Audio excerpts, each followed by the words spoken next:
pero hoy no, hoy tengo compañía, me acompaña el doctor Itaiza, iba a decir Marcelino, ¿ves? Ya sabía yo que me iba a liar. Domínguez Cerdeña, ¿qué tal, Ita? ¿Cómo estás? Hola, buenas, ¿qué tal? Que es sismólogo del Instituto Geográfico Nacional y es doctor en ciencias físicas. Y ya se imaginarán que para hablar de uno de los temas de más rabiosa actualidad de estos días, pues queríamos hacerlo con un experto, con alguien que realmente supiera del tema, porque tenemos en el menú todo el tema de la erupción en la isla de La Palma y sus posibles implicaciones. Así que, bueno, espero que se me escuche bien, bueno, bien, espero que se me escuche normal, por lo menos, tampoco vamos a pedir mucho, porque como andamos con la mascarilla y eso, pues no sé cómo, cómo se llevará con los micrófonos, ¿no? Porque yo creo que todo este tiempo de pandemia hemos tenido pocos coffee breaks con presencia, ¿no? Algún caso creo que hemos tenido, pero no muchos. Bueno, decía que, nada, Ita, encantados de tenerte por aquí, por cierto. Muy contento, la verdad es que yo siempre he ido al programa y siempre había querido participar o al menos aportar algo dentro de mi campo de conocimiento y bueno, es una oportunidad, la verdad. Bueno, pues tú puedes aportar muchas cosas, luego comentaré por qué, pero sobre todo te lo agradezco porque además sé que últimamente has estado, bueno, te he visto salir en la tele, en radio, te habrán llamado de todas partes estos días. Supongo que a todos los geólogos, a todos los vulcanólogos. Sí, la verdad que sí, a nosotros en concreto, a mis compañeros y a mí, la verdad es que nos han estado llamando en todo momento y casi a veces en mi caso por lo menos no tengo mucho tiempo para mirar lo que tengo que mirar a veces, pero bueno, ahora mismo es importante también dar información a la población y divulgativa lo mejor que se pueda para que entiendan lo que está pasando, ¿no? Mm. Bueno, pues muchas gracias por estar aquí. Yo es que, bueno, me hace mucha ilusión porque somos amigos de hace mucho tiempo y además yo, cuando se trata de hablar de cosas de geología, yo digo, el criterio al que me fío es del de Ita y la razón es porque es doctora en física y además hizo su doctorado en física solar. Sí. Así que, como digo, es el único criterio del que me fío. El geofísico que más sabe de física solar, seguro. Bueno, Antonio Darwin también era físico solar, o sea, es una pandemia que tenemos nosotros los físicos solares que nos pasamos a... Hay un puente ya ahí establecido. Ahí, sí, sí, sí. Pero te voy a decir, es bueno tener gente sistemática, ¿sabes? Para saber de la Tierra, empecemos por la estrella a la que esta orbita, ¿no? Vamos claro. Sí. No, A ver, si si empiezas así, acabas en el Big Bang, Gastón. Bueno, yo siempre he sido astrofísico en Z igual a 0, básicamente. O sea, el Sol o la Tierra, aquí. No, te iba a decir que el caso de Antonio Darwin, que mencionas, que efectivamente es otro compañero que hizo su doctorado en física solar y luego acabó trabajando en geología, es más comprensible porque él trabajaba en sismología solar. Él hacía sismología solar. Entonces, total, pasar de sismología solar a sismología terrestre es lo mismo. Casi. A ver, detalles sutiles, ¿no? Sí. En un caso es un plasma magnetizado, en otro caso es magma. Sí. Magma, plasma, los dos tienen AE. Sí. Bueno, pero en tu caso no, tú trabajabas en la parte, ¿no?, atmosférica, Sí, un poco... petropolarimetría, ¿no? Petropolarimetría y cosas más parecidas a mi ámbito. Bueno, pues nada, supongo que es la noticia que todos nuestros oyentes ya conocen, que de ver en muchos medios de comunicación. Vamos a intentar no cansarles demasiado y supongo que no vamos a hablar exactamente de lo que se suele hablar en los medios de comunicación, sino nos vamos a centrar más en la parte científica, ¿no? Y para centrarnos en la parte científica, pues, bueno, podría empezar. Muchos oyentes nos han escrito interesándose por si estábamos bien. Quiero tranquilizar a todos nuestros oyentes que efectivamente toda la familia de Coffee Break pues están bien, nadie ha sufrido consecuencias por la erupción. Y recordemos que la erupción es en la isla de La Palma, que nosotros estamos ahora en Tenerife. También me han preguntado pues, por el museo, si sigue abierto y tal. Nosotros aquí el museo y la sede central del Instituto de Astrofísica está en otra isla. Y la erupción, como digo, es en La Palma, que es una isla que afortunadamente, dada esta situación, es una de las islas poco pobladas. Es donde está el observatorio, el Instituto de Astrofísica tiene dos observatorios, uno aquí en Tenerife y otro en La Palma, que en La Palma es donde están los grandes telescopios. Y esa es parte también de las preguntas que recibimos, ¿no? Que si esto ha afectado al observatorio. De momento no ha habido ningún problema para el observatorio, que ha estado funcionando con normalidad, porque bueno, y además el observatorio, como decía, donde están los grandes telescopios y que es donde se baraja como posible ubicación alternativa del telescopio TMT, el gran telescopio de 30 metros, cuya ubicación está ahí un poco complicada por el tema de que está entre Hawái, pero la gente allí en Hawái no lo quieren y entonces, bueno, está parado ahora mismo todo eso y La Palma sería el sitio alternativo. Entonces, a lo que iba, el observatorio ha estado funcionando con normalidad porque la erupción ha sido en la parte, en la mitad sur de la isla, la zona que se llama Cumbre Vieja, que es la parte paradójicamente más nueva, geológicamente más reciente, donde hay más actividad. El observatorio está en la parte contraria, está en la zona noreste, y entonces la erupción es más hacia el sur y además los vientos prevalentes en Canarias son los alisios que soplan desde el norte, con lo cual toda la columna de humo y ceniza normalmente se barre hacia el sur, hacia el océano. Aunque ahora hablaremos, porque hoy precisamente la cosa ha cambiado y hablaremos un poco de eso y no sé si llegará. Pero bueno, hasta ahora no ha habido ninguna repercusión, ¿no? Y también esos pequeños terremotos que ha habido precediendo la erupción, ¿no? Esos enjambres terremotos, pues son, como suelen ser en esta zona, moderados. Creo que lo máximo ha sido magnitud 4, ¿no? Sí, la magnitud 4, intensidad 4, que es la escala en la que se mide la intensidad es en números enteros, y que simplemente pues que ni siquiera que haya tirado objetos, en teoría, no ha llegado a ese nivel, ¿no? O sea que es fuertemente sentido, pero no va a generar daños en principio. Vale. Un comentario que me acaba de sugerir lo que dice Héctor es que si las cenizas del volcán están yendo al mar, es posible que los oceanógrafos tengan trabajo en los próximos días, ¿no? Porque eso es un aporte de nutrientes que a lo mejor genera una especie como de floración de algas localizada en esa zona. Ya sabéis que en el mar el limitante mayor es la presencia de nutrientes minerales, de fosfatos, nitratos y cosas de estas. Así que igual ahí se produce como una especie de momento excelente para las algas, no sé. Sí, leí hace poco que en Australia, después de los grandes incendios, se produjo un gran afloramiento, un gran florecimiento precisamente de plancton y algas debido al aporte de estos nutrientes que llegaron al mar, ¿no? De las cenizas de los incendios. Exacto. Lo cual se espera que haya provocado una cierta mitigación del CO2 emitido a la atmósfera por los incendios, ¿no? O sea, que ha habido una cierta compensación ahí por esa parte, no sé hasta qué punto, pero bueno. Sí, de hecho las erupciones son fertilizantes de la Tierra al final, porque emiten elementos que van agotando los seres vivos y emiten esos nuevos elementos. Y de hecho por eso casi el 10% de la población del mundo vive al lado de volcanes activos, porque son tierras más fértiles normalmente, ¿no? Y de hecho, al comentario que hacías, pues es verdad que justo el Instituto Español de Oceanografía va a traer un buque oceanográfico más para estudiar la parte de riesgo, la parte de si la colada llega al mar, etcétera, pero también evidentemente aprovecharán para estudiar esto, porque al final es un laboratorio, como lo fue la erupción volcánica del Hierro, que fue submarina, destruyó la vida, pero después se ha recuperado incluso de otra forma, con un bioma distinto, ¿no?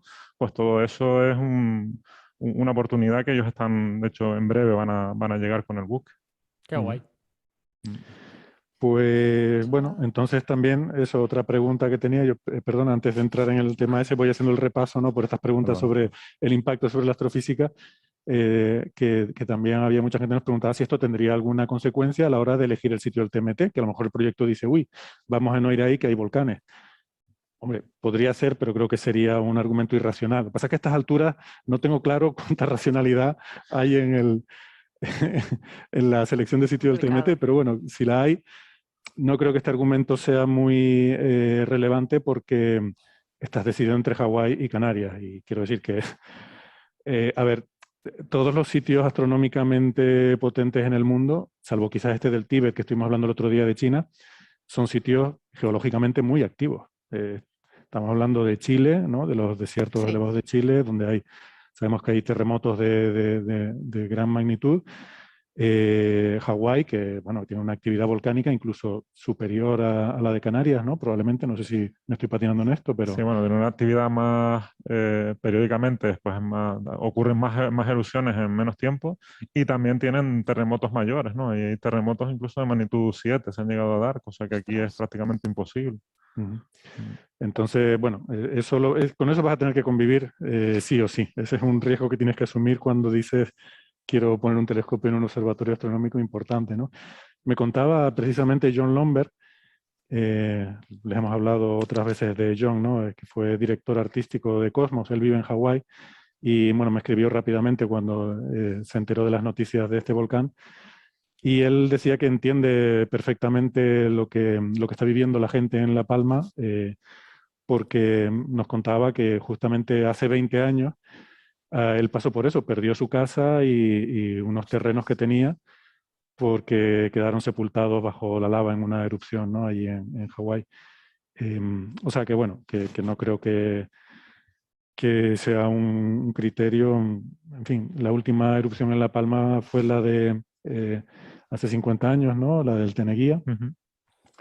Y esa es un poco las escalas de tiempo en la que nos movemos, ¿no? Y bueno, son erupciones, como vemos en este caso, que están siendo dramáticas para la gente que vive cerca de ese sitio, pero que en general, de cara a los telescopios y demás, pues hasta ahora no ha tenido una repercusión. Habrá que ver ahora si con este cambio de vientos, ¿no? Me contabas que Sí, hoy precisamente parece que ha habido un cambio meteorológico. sí, se han dado dos circunstancias. Ha habido un aumento en la emisión de cenizas, ha llegado columnas eruptivas de incluso 5 kilómetros de altura, que son ya respetables para una erupción de tipo stromboliana. Y además el viento parece que ha cambiado y está empezando a tirar la ceniza hacia la zona poblada del Paso y los Llanos, que están al norte de la erupción. Normalmente, como decía Héctor, los vientos suelen ir hacia el sur, incluso hacia el suroeste, y lo mandan fuera lejos de las islas. Pero en este Una cosa que estaría bien es mandarlo hacia Marruecos, que siempre nos estamos comiendo la calima del polvo sahariano que ellos nos mandan, ¿no? Bueno, Pues, el dióxido de azufre que se está emitiendo en la atmósfera parece que está yendo hacia allí, hacia la zona de Marruecos, pero en unas cantidades muy, muy pequeñas, ¿no? Pero sí De se está midiendo. hecho, bueno, no iba a queremos, venir, que nos perdonen, perdona Sara, ya te dejo que no quiero tampoco, no queremos mandarle dióxido de azufre a los vecinos marroquíes, era solo una broma por el tema de la calima y la arena. Di, Sara. que de hecho venía una nube de azufre y de gases a la península. Mm. Sí, pero entiendo Sí, que será pero muy diluida ya cuando claro, llegue. esa es la cuestión, a ver, erupciones volcánicas hay todas las semanas y esta es una erupción de baja explosividad. Hay erupciones mucho más explosivas que están emitiendo esas nubes de ceniza y de dióxido de azufre a grandes distancias y es muy habitual y no quiere decir nada. Las concentraciones, tenemos una capacidad para medir concentraciones muy bajas de dióxido de azufre y para que llegue a generar efectos tendría que tener unas concentraciones muy altas. Esas cosas pasan en sitios como Indonesia, donde tienen erupciones muy explosivas y a nivel local sí pueden generar problemas, la ceniza e incluso lluvia ácida, ¿no? Pero son erupciones que emiten 100 veces más material a la atmósfera de lo que está emitiendo este volcán, que es un volcán basáltico tranquilo, en teoría. Vale. Bueno, pues nada, en fin, tranquilizados a nuestros oyentes que los que estamos aquí estamos bien. Como saben, lo bueno, el lado positivo, es que no ha habido que lamentar daños personales, no ha habido pérdida de vida humana, que eso es lo más importante, siempre cuando hay una catástrofe de estas. Y luego están, pues sí, lo que ya habrán visto en todos los medios de comunicación, pues el daño a la propiedad, los daños materiales. Creo que el último dato que escuché hoy eran 350 viviendas que han sido ya destruidas y sobre todo terrenos de cultivo, porque las viviendas, pues muchas tendrán seguro, ¿no? Todo el que tenga una hipoteca tendrá un seguro, supongo que se podrá recuperar, supongo que habrá ayudas económicas para los que no tuvieran seguro, habrá, no sé. Pero hay mucha gente, es una zona muy rural, hay mucha gente que vive de la agricultura allí y esas tierras ya no se va a poder cultivar, porque lo que deja la lava es ¿no? un mal país, ¿no? Sí, por donde pasa la colada tiene que pasar mucho tiempo para que se vuelva a formar suelo o hay que eliminar la colada. Ya estamos hablando de mínimo 3-4 metros de colada, con lo cual es complicado incluso que se pueda construir también durante mucho tiempo, ¿no? Es un tema delicado, sí, Construir no, porque el suelo no es suficientemente compacto. bueno, porque No, que es muy duro, tienes, que queda como una roca. sí, pero primero tienes que esperar a que se enfríe, todavía puede emanar gases durante un tiempo. Ya. Mientras se va enfriando la lava, tiene gases diluidos y a medida que se enfría van emitiendo esos gases, pero bueno, también es un problema de que la topografía va a cambiar totalmente. Habría que urbanizar de nuevo, lo que sea, ¿no? En ese caso, y luego que la gente también quiera volver a vivir en esa zona, ¿no? Bueno, ya eso es un tema complicado, pero sí. Oye, te quería preguntar por una cosa. Estuvimos hablando ayer. Hace, creo que fue 3 semanas, dije una cosa aquí que es casi cierta, pero no del todo. Y te lo comenté también, Sara, ¿verdad? Porque justamente Sí. estamos hablando de eso. Dije que en Canarias los volcanes son de un solo uso, que no erupcionan 2 veces por el mismo volcán, ¿no? O sea, que cada volcán abre su propia brecha nueva y crea su propio cono, y ya una vez que ya ha hecho el cono y demás, pues ya no vuelve a aparecer por ahí. Y entonces, comentándolo con Ita, me dijo que eso en general sí es cierto, pero justo lo fui a aplicar al único ejemplo donde no es cierto, ¿no? Así Que es el es. caso del Teide, porque Sara había mencionado que ojalá el Teide no explote, y yo le dije, no, el Teide no va a explotar porque aquí los volcanes solo son de una vez, de una única erupción, ¿no? Y me decías que justo en ese caso no vale. Claro, el Teide es un estratovolcán que se forma de muchas erupciones, ¿no? Por eso es tan alto. En una sola erupción ese volcán tendría que ser hecatómbica, ¿no? Pero el Teide se ha ido formando con muchas erupciones que capa sobre capa la van formando como las islas, ¿no? Se han ido formando. Pero en general el volcanismo en Canarias es monogenético, que se llama, ¿no? Que se crea una vez y en ese sitio no tiene por qué volver a salir. Puede dar la casualidad de que le toca la lotería y vuelva a salir en un punto parecido, Perdón, porque es que la gente se pone un tecnicismo monogénico, viene de que es que son muy monos y muy fotogénicos, por eso son sí. monogénicos. Con lo cual, bueno, lo que comentaba es casi correcto, excepto para el Teide. Claro que el Teide sí puede generar erupciones de forma reiterativa, lo que pasa que en unos periodos de tiempo mucho más largos, ¿no? Los tiempos de descanso del Teide pueden ser de 1000, 2000 años, ¿no? Cuando en Canarias se producen erupciones pues cada 40, 50 años. Siempre es esta estadística que la vamos a romper, y como se ha roto ahora, porque la última erupción fue hace 10 años y ahora tenemos otra. Pero bueno, sí es hablando de décadas, ¿no? Es el tiempo entre erupciones que deberíamos tener aquí en Canarias. Tengo una pregunta, una especie de curiosidad morbosa que me ha generado todo esto. ¿En Tenerife hay una especie de plan de qué hacemos si el Teide entra en erupción? Porque en Tenerife sí que vive más gente. Sí, bueno, hay un plan a nivel Canarias, ¿no? Genérico, que es el que se está aplicando ahora mismo para tanto la actuación como el pronóstico con un comité científico. Y luego ese plan estipula que cada isla tiene que tener su propio plan pues, de la parte de allá de evacuación, de tal, no sé qué. Y Tenerife, de hecho, lo aprobó hace poco ese plan. O sea, estamos hablando de que este plan de emergencia para riesgo volcánico en Canarias se aprobó un año antes de la erupción del Hierro. O sea, se aprobó en 2010, en 2011 tuvimos una erupción, fue como un churro.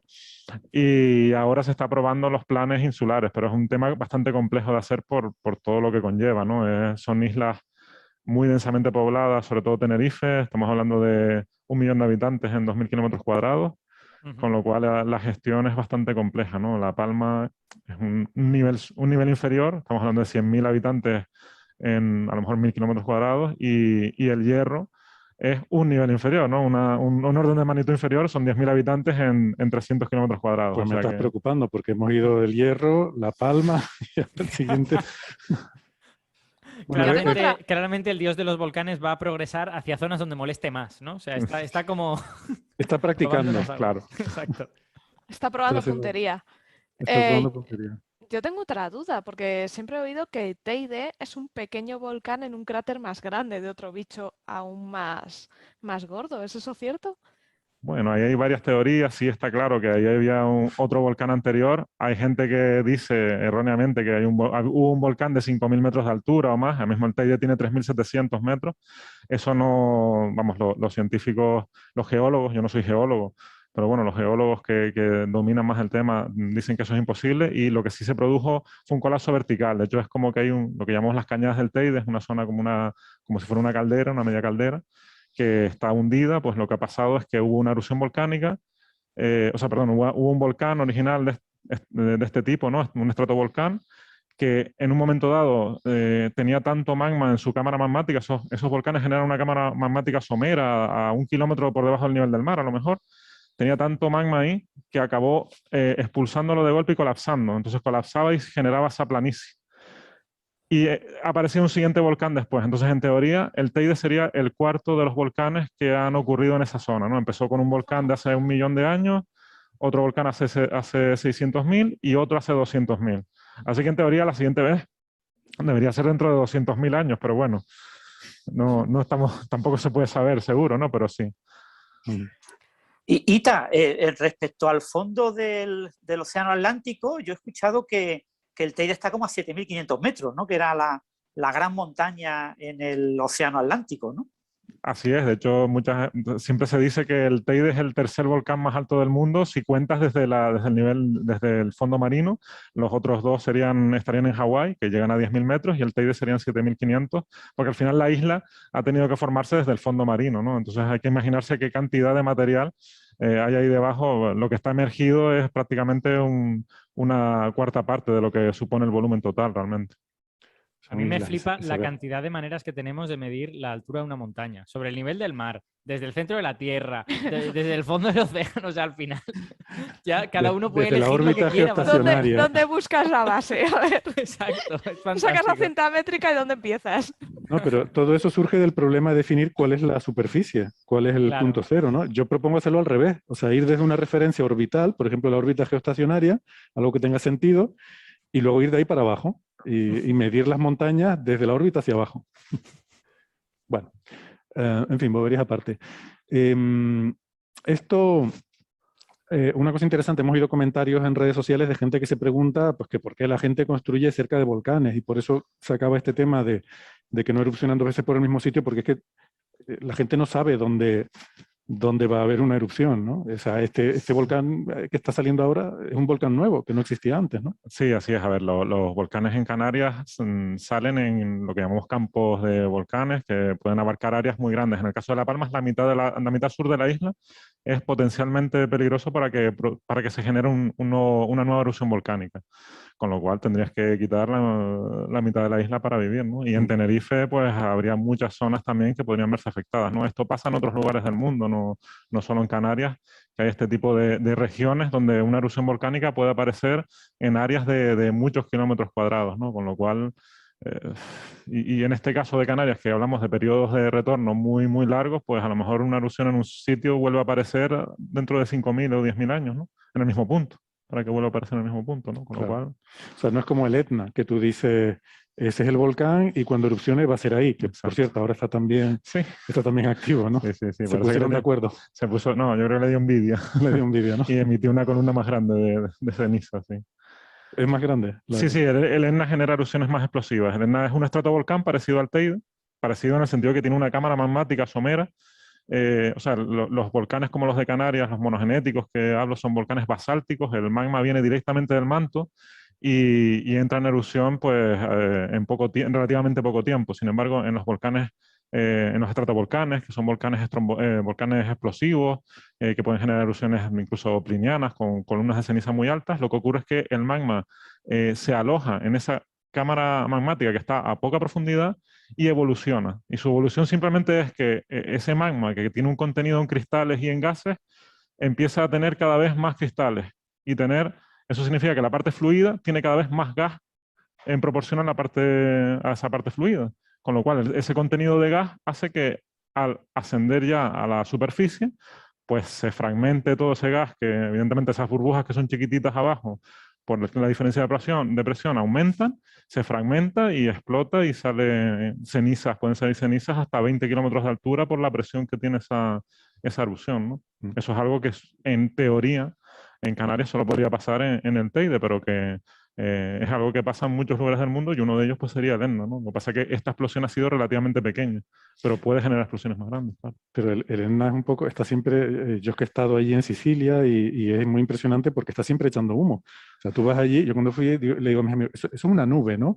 Pero yo un poco con la mosca detrás de la oreja porque estaba el cielo totalmente despejado, un cielo azul, veías el Etna y un humito saliendo de allí, pero digo, a ver, esta gente está muy tranquila, no será el volcán. Y me dicen, no, es el volcán, está siempre así. Y digo, anda, qué curioso. Siempre, hasta que se cabrea, está siempre ahí. Sí, pero yo no sabía sí, que... se puede estar muchos años en ese proceso de erupción, que no está en erupción, sino que está muy activo y luego vuelve a entrar en erupción. Sin embargo, hay volcanes que hay un volcán en concreto que lleva 2000 años en erupción, que es el Stromboli, que da nombre a los volcanes strombolianos, que es una islita que hay cerca de Sicilia también, que tiene erupciones relativamente tranquilas, pero continuas, y lleva 2000 años, que se sepa, emitiendo materiales de forma no digo continua, pero sí que no hay un momento que digan se ha parado la erupción, sino siempre está generando pequeñas explosiones. Incluso llega a ser un atractivo turístico para alguna gente que va allí a ver esas explosiones, ¿no? Ita, una pregunta que esto me sugiere. ¿Qué necesita un geólogo o un geofísico para considerar que el volcán está activo? ¿Con que esté emitiendo gases es suficiente? ¿Tiene que salir lava? ¿Qué tiene que pasar exactamente? ¿Dónde está el umbral? Bueno, es una pregunta complicada. Realmente la IAPSEI, que es la asociación, bueno, la Asociación Internacional de Volcanes, ¿no? Considera que un volcán está activo si ha tenido erupciones en los últimos 10.000 años, ¿no? En el Holoceno. Eso se considera ya que está activo. Otra cosa es que pueda tener emisión de fumarolas. El Teide, por ejemplo, tiene emisión de fumarolas también y se sabe que ha tenido erupciones en menos de 10.000 años, con lo cual está claro que es un volcán activo, ¿no? Pero puede haber volcanes que no parezca que tengan gran actividad, pero se pueden considerar activos. Y a veces ha pasado erupciones en volcanes que se creían extintos y que realmente eran activos. Por ejemplo, ha habido erupciones muy espectaculares en Chile. Seguro que se acordarán de la del Chaitén y la del el Santa Elena en su día. Fue una erupción que cambió la volcanología para siempre, o sea, que cambió los conceptos que habían de pronóstico y de qué tipo de erupción podía haber, ¿no? Pues claro, eso es complejo de definir, pero en principio esa es la definición clara, ¿no? Otra cosa es el grado de actividad que pueda tener, ¿no? Sí, pero yo creo que la pregunta a lo mejor iba más bien por qué es lo que se considera como que tiene actividad, ¿no? O sea, ese grado de actividad, el mínimo para tú decir, está, o incluso es una erupción, ¿no? Claro, Está o sea, emitiendo gases, está erupcionando. bueno, o sea, una erupción es cuando el magma sale a la superficie en forma de lo que sea, de ceniza, de coladas o de piroclastos. Pero antes tiene un proceso previo, ¿no? El magma puede estar, en caso de que haya una cámara magmática, puede estar cocinándose de alguna manera ahí, como digo, evolucionando, y eso puede estar muchos años. Es verdad que si un volcán tiene fumarolas, se pueden medir en las fumarolas gases de origen magmático, que son, por ejemplo, el dióxido de azufre, pues ese volcán es activo, sin ninguna duda, ¿no? El problema es definir esa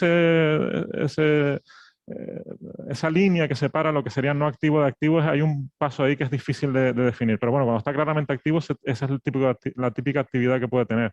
Luego ya sería actividad precursora, que puede durar semanas, meses o incluso años, que ya son pues cuando el magma realmente está intruyendo, ¿no? Y puedes tener terremotos, deformación del terreno, etcétera, ¿no? Francis, tú comentabas... Ita, una cuestión. En el Etna, en la erupción del 91 y creo que también en la de 2001, para enfriar la lava se ha llegado a introducir en el volcán bloques de cemento, ¿no? Grandes bloques de cemento, con objeto de que el impacto después sobre la población fuera menor, etcétera. ¿Crees que se podría hacer algo por el estilo en este volcán de La Palma o no tiene sentido porque no es tan intenso ni tan alta temperatura como en el caso del Etna? Claro, el problema es que, o sea, el caso de Elena exactamente o sea, conozco el caso, pero no lo conozco con detalle suficiente. Sé que intentaron también hacer zanjas en su día, intentaron hacer lo que tú dices, mezclar material, incluso el propio material del volcán que ya había erupcionado y que se había enfriado, mezclarlo con el que estaba cayendo por la ladera, ¿no? El problema en la erupción de La Palma quizás es que realmente o sea, el material ya está muy cerca de las casas. La potencia de la colada, que es la altura que tiene la colada, es mínimo de 4 metros, 5 o 6 metros. Es muy difícil, o sea, sería una obra faraónica. Yo conozco casos, por ejemplo, en Japón, no me acuerdo el nombre del volcán, en el que tenían una especie de canal para guiar la lava en caso de que erupcionara, pero era un volcán que sabían que iba a erupcionar ahí. O sea, ellos sabían que es un volcán donde la erupción siempre se produce en el mismo sitio y las coladas más o menos van por el mismo sitio. Entonces, para evitar que dañara un pueblo debajo, pues generaron esta obra, pero es una obra faraónica prácticamente, o sea, muy complicado. Y que Erupción depende sí, pero también erupción civilizada, digamos. O sea, tú erupciona como debes de erupcionar, no de cualquier manera. pero que también dependerá del volcán, porque tú a Vesubio no le puedes hacer eso. Claro, si tienes una erupción explosiva, ¿no? Pero bueno, también es que los volcanes no tienen por qué ser. Eso es una cosa que cambió también en los años 80, el definir un volcán como explosivo o efusivo. Ya eso no tiene sentido. Los volcanes pueden generar erupciones explosivas o pueden generar erupciones efusivas. Incluso una erupción puede empezar explosiva y acabar efusiva, ¿no? Entonces, bueno, a lo mejor te puede salvar la parte de las coladas de lava, ¿no? Pero es verdad que si tienes una erupción tan explosiva como la que destruyó Pompeya, pues evidentemente poco puedes hacer, ¿no? Sí. Que te iba a preguntar, Francis, porque del Etna tú habías hecho algún estudio, ¿no? Habías participado en algún trabajo también. Sí, bueno, en mi grupo de investigación, el jefe del grupo, Juan Ignacio Ramos, de aquí de la Universidad de Málaga, estuvo colaborando con Flavio Dobrán, que era un italiano pero emigrado en Estados Unidos, que lideraba un proyecto europeo para el estudio del Etna. Entonces, Flavio es un especialista en simulado numérico de cómo se difunde en el aire pues, todo lo que produce el volcán, todas las emisiones del volcán, y Juan Ignacio es especialista en chorros líquidos. Entonces, nosotros lo que hicimos fueron simulaciones en 2D de la chimenea del volcán, una simulación hidrodinámica de flujo multifase, en la que consideramos sólido, líquido y formación de burbujas gaseosas a lo largo de la chimenea. Y nos quedábamos nosotros justo en la chimenea. Nuestras simulaciones eran 2D, eran simulaciones retenentes sencillas, y después las acoplábamos con el código que tenía Dobrán para la parte externa, ¿no? Y bueno, publicamos unos cuantos artículos y estudiamos sobre todo desde el punto de vista muy teórico los modelos, las leyes constitutivas para la viscosidad del magma de la chimenea, pues qué consecuencias tenían según los códigos numéricos en la termodinámica del problema, ¿no? Y algunas de las leyes que se habían propuesto por ciertos pequeños experimentos de laboratorio, cuando se aplicaban a las ecuaciones, con el modelo obviamente que nosotros trabajábamos, que era básicamente Navier-Stokes multifase, pues resulta que violaban, por ejemplo, la conservación de la energía o la conservación del momento en la chimenea, con lo que nosotros hicimos una especie como de pequeño sesgo de alguna de las leyes constitutivas. Pero bueno, son artículos un poco técnicos y tampoco han sido extremadamente bien citados, por lo que no podemos decir que hayamos hecho mucho por la vulcanología. Bueno, pero siempre todas las contribuciones y luego al final nunca se sabe por dónde salen las cosas. Lo mismo dentro de 20 años se redescubre y se hace algo ahí súper importante.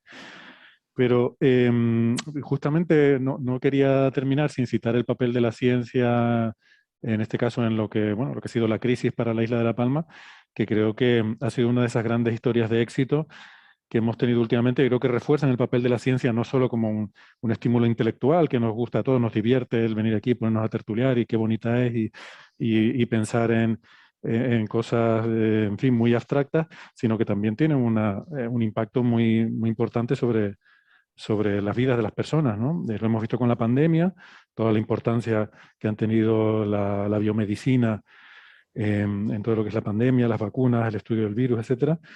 Y aquí también a otra escala hemos visto que gracias a gente como el trabajo que hace gente como tú, Ita, y tus compañeros, gente en el IGN, en el INVOLCAN, había una monitorización de los indicadores sismológicos y con bastante antelación se sabía, bueno, yo tengo amigos que viven en la zona, un compañero de aquí del instituto, que me contaban que ya desde una semana antes ya estaban teniendo reuniones con científicos de las asociaciones de vecinos para explicarles la situación y decirles que estuvieran preparados para evacuar en cualquier momento. Desde una semana antes ya estaban preparándose para evacuar, ya sabían dónde iba a surgir el volcán y cuáles eran los barrios que se iban a tener que desalojar. Sí, una cosa buena que tienen los volcanes es que avisan, no como los terremotos, ¿no? Los terremotos todavía no hay precursores que nos puedan indicar cuándo va a haber un gran terremoto, pero los volcanes normalmente avisan. Eso tiene una cosa buena porque evidentemente nos permite preparar a la gente y a las autoridades, pero también tiene una parte a veces un poco negativa porque estos precursores pueden durar mucho tiempo. En el caso de esta erupción fue solo una semana y la verdad es que se comportó, entre comillas, vamos a decir, bastante bien y pudimos, los datos nos dieron una información de cómo evolucionaba de forma muy clara, ¿no? Pero en otros volcanes no es tan claro y a veces puede generar incluso alarma, desasosiego por ver que meses y meses pasan y no termina de entrar en erupción o de terminar, ¿no?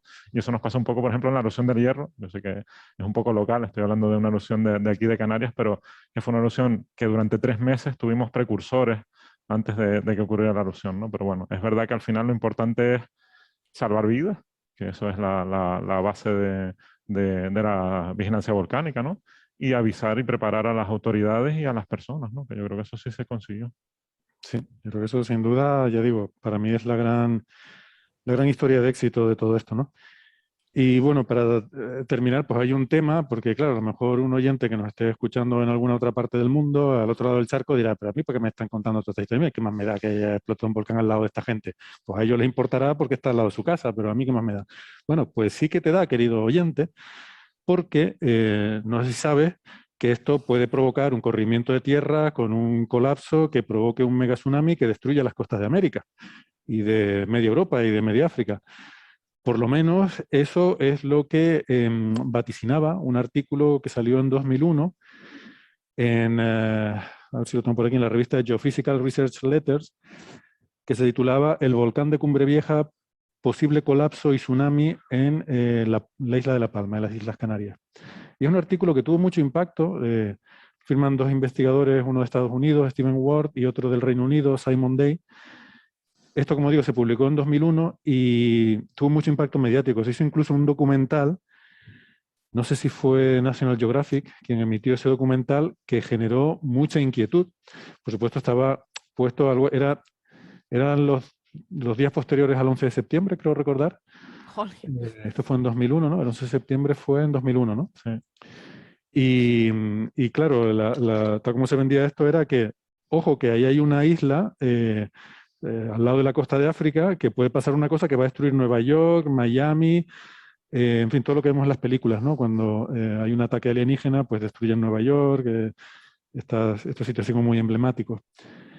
Y bueno, en aquella época yo llevaba un par de años viviendo en Estados Unidos y debo reconocer que me causó cierta inquietud y llegué a contactar con los autores. Pero bueno, le escribí como digo, a Simon Day y me respondió muy amablemente, me contó algunas cosas sobre el artículo, ¿no? Decía que bueno, que había que tomarse las cosas con un poco de prudencia porque, bueno, contaba algunas de las limitaciones que tenía su estudio, que como todo estudio, como toda simulación, pues se basa en aproximaciones, pero bueno, que al final es un factor 3 o 4 lo que podía estar mal. O sea, que si la ola que va a destruir tu ciudad no mide 30 metros, sino mide 10, pues te da un poco igual, ¿no? Pero en lo que sí insistía al final es que, o sea, él decía que los medios habían exagerado un poco sus conclusiones, que ellos lo que decían es, y esto es lo que te quiero preguntar ahorita, ellos lo que decían es que había una fractura geológica en Cumbre Vieja, que ellos creían que había una fractura geológica, que una parte de esa fractura era visible y la otra parte era que la habían deducido ellos, pero creían que había una fractura que lleva 8.000 años generándose y que en escalas de tiempo geológicas esa fractura terminaría por completarse, terminaría por romperse esa parte de ese macizo que, bueno, es una de las zonas más pendientes del mundo, ¿no? Es una zona muy, muy vertical, muy, muy pendiente, que eso terminaría por romperse y caer al mar, pues no sé cuántos, entre 200 y 500 kilómetros cúbicos de roca, que la caída al mar de toda esa roca, ese corrimiento de tierra, generaría ese gran tsunami, ese mega tsunami, como ha habido otros en la historia que sabemos que han ocurrido, que han arrasado ciudades enteras, ¿no? Y ese mega tsunami, pues no solo sería catastrófico en Canarias, sino lo sería en toda la costa de América, desde el Caribe hasta incluso la parte norte de Sudamérica, por supuesto Estados Unidos, la costa oeste africana, las costas europeas, se metería en el Mediterráneo, o sea, sería devastador, ¿no? Pero, dice, recordando que esto es en escalas de tiempo geológicas, esta fractura lleva 8.000 años gestándose y acabará colapsando en escalas de tiempo geológicas. Además, me decía al final, dice además, para que pase nada de esto, se requiere por lo menos una erupción volcánica en Cumbre Vieja. Y claro, esa es un poco la conclusión de este hombre, dice, se requiere por lo menos una erupción volcánica en Cumbre Vieja. Yo digo, voy a llamar a Ita. Bueno, para empezar, yo creo que hay que contar que las islas volcánicas, al final, como digo, se van formando. Tienen dos métodos de crecimiento, pero bueno, el primero es las erupciones volcánicas, van apilando material. Y claro, si tú empiezas a apilar una montaña de arena, esa montaña se va a acabar derrumbando en parte, ¿no? Entonces, sabemos, y yo creo que eso es una cosa también que dice en el artículo, pues que hay deslizamientos que se han producido en las Islas Canarias y en otras islas volcánicas del mundo que generan tsunamis, ¿no? Claro, si deslizas, como él dice, pues tantos kilómetros cúbicos de material, pues al mar, pues evidentemente va a generar una ola. Sí es verdad que no se sabe siempre si los deslizamientos se producen de una vez, si desliza una parte y luego otra. Y la cuestión es cada cuánto se producen esos deslizamientos. En Canarias cada cientos de miles de años, pues tenemos algunos de esos deslizamientos. El último... Espera, cientos de miles de años. Cientos de miles de años. Vale, vale. Y el último, que es el del Hierro, que es muy reciente, y de hecho, de la isla del Hierro, sí, es muy reciente, y de hecho se ven por así decir, se ve muy claramente el material al aire, se pueden ver diques al aire de hasta 1 kilómetro de altura por lo que dejó, pues se calcula que tiene entre 25 y 80.000 años, ¿no? El margen de error casi astrofísico, ¿no? Sí. Pero nos vale, son decenas de miles de años. Decenas de miles de años. Mm. Entonces, claro, partiendo de esa base, pues las probabilidades de que haya un deslizamiento son muy bajas. Eso sí, quizá la parte que él aporta en el artículo, que es la parte nueva, no lo de que se produzcan esos deslizamientos que sabemos que se producen y que si desliza de una vez, eso ya puede ser discutible, esa ola evidentemente va a destruir o va a llegar a América, a Nueva York era lo importante, parece ser en el documental, el resto no importaba mucho, pero bueno. Habla de Miami también. Ah, bueno, claro, es que Miami también es importante. También. Pero bueno, al final lo importante es que eso es verdad, o sea, eso se puede producir, pero claro, la probabilidad es tan cercana a cero que se puede considerar cero. Y el aporte que ellos daban es que se había producido en una erupción anterior a esta y anterior al Teneguía, fue en 1949.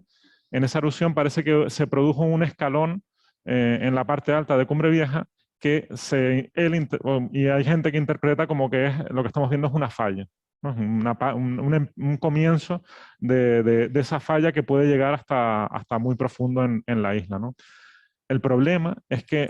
A ver, una falla geológica, amigos de Valencia. Alberto, que te veo venir. Una falla geológica. Sí, una estructura pues plana de un cierto tamaño, pues que en este caso el escalón, si no me equivoco, creo que es de 1,5 metros o algo así. Ahora mismo está cubierto es una zona de pinar y está cubierto pues ya de suelo, ¿no? Desde aquella época.